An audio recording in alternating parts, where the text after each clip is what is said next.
Hello friends, welcome back to Value Vintage Cards. So this one I'm going to get back to my 4 cool cards videos.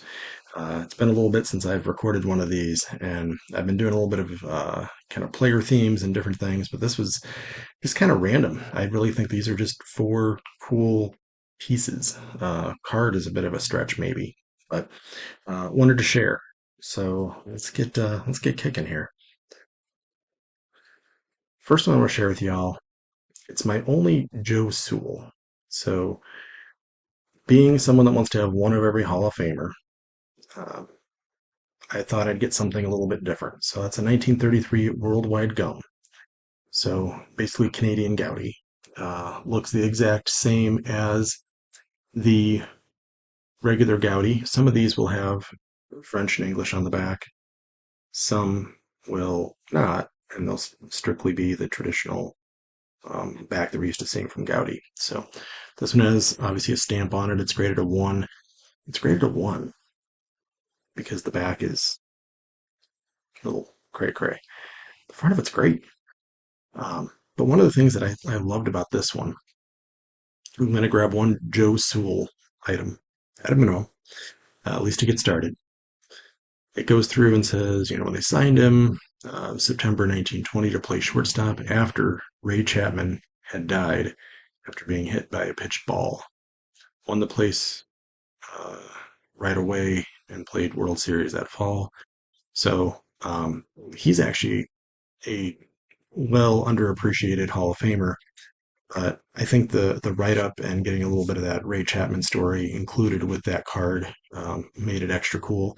And then getting the Worldwide Gum, put it in Canada version, which I feel like that's one of the gold mines out there. I might get a couple hate comments just because I'm giving away the secret, but when you look at populations, I mean, the Gaudis are thousands, and then you look at the Worldwide Gums, and they're dozens or maybe hundreds if it's a big name. So there's got to be hundreds out there, but you'd assume at this point most of the Gehrigs and Ruths and stuff have been sent in, and their populations are still pretty low.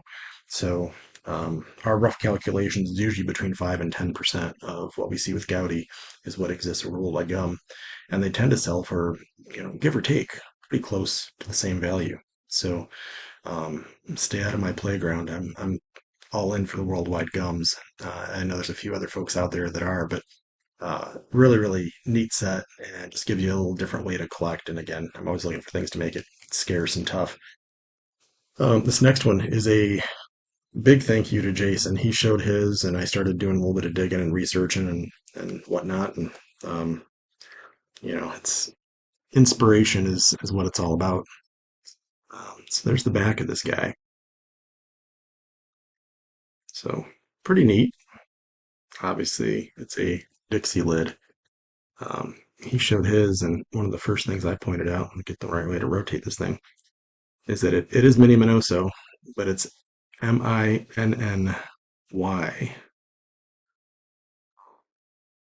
So super cool. What a great image of Mini. A little bit of a unique spelling to his first name. But those again are not big dollars. They're not as cheap as you'd think for being lids. A little tough to find, and that's what keeps the value up. But yeah, they're cool. Next one is I don't even know the year. How terrible is that? Um, might be 1935. If it's not, it's like 36. It's somewhere in that ballpark. I don't get super in depth because there's so many different series, and most of these players end up with 7 or 8 different poses. The important thing to me is that it's a big old Wheaties box cutout. And if I was to say Carl Hubble, I mean, A, it's a really cool image. Um, for what these are, I mean, I don't mind that they're pinned up. They've got holes in them and a little bit of stuff missing. And the back's always going to be just like the inside of cereal. So it's going to be rough and crazy and written on. And, who knows? I mean, someone did some math homework on this one. That's okay. Um, did they get the problem right? Yeah, $20 plus $3 plus 97 cents is 23.97. See, they're smart. So that's okay. Um, when this came out, they were probably buying our car or something for that. Who knows? But The idea of this one and why I picked this, I wouldn't mind having all the Carl Hubbles, of course, but when you don't get to have all of them right away, you got to pick what you'd want first. The write up is really cool because when you say Carl Hubble and what is he known for, he's known for that All Star Game performance.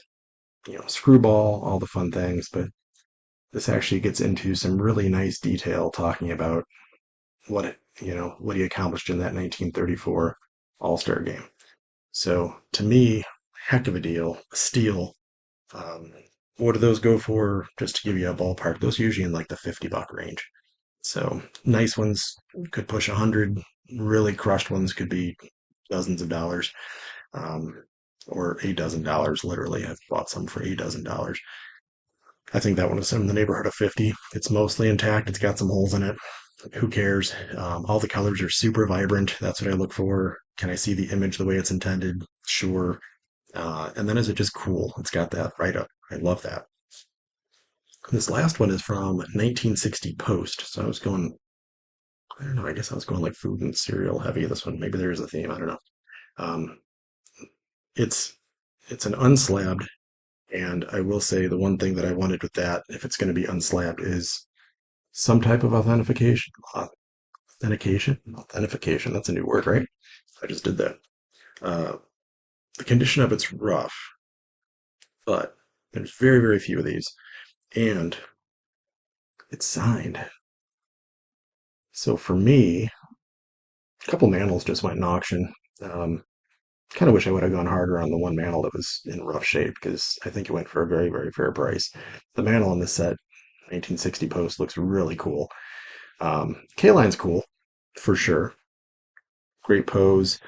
Um, Definitely an underappreciated Hall of Famer for everything he did between hits and home runs and fielding and even giving back after, as a contributor to the game. So, but having one that's autographed, I think, makes that pretty gosh darn scarce. Um, cool thing to put up on the wall. And again, these things, you know, who cares? There's a little chunk missing. Like you're not doing these to get graded. You're doing that because that's super cool. Holding that back like at me, so it's at distance. Um, it's huge. So very, very enjoyable piece to be able to put on display.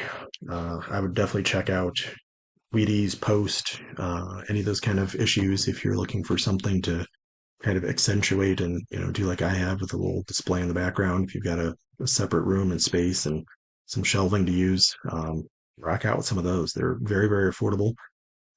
They're something that folks don't necessarily see every day, and I just think they're cool. They really tell a neat story, and you get such a huge image. Um, Actually, I mean, just thinking about that. So, I mean, take a look at Carl Hubble's face versus an entire card. So, I mean, you talk about like display and being able to appreciate something from a distance. Um, and that's actually a bit of a intense card. A lot of times you don't get quite that nice of a focus on the player, but that you can appreciate at a distance. Very, very cool. So that's what I got for you. That is four cool cards, and I'll see you on the next one. Have a good one.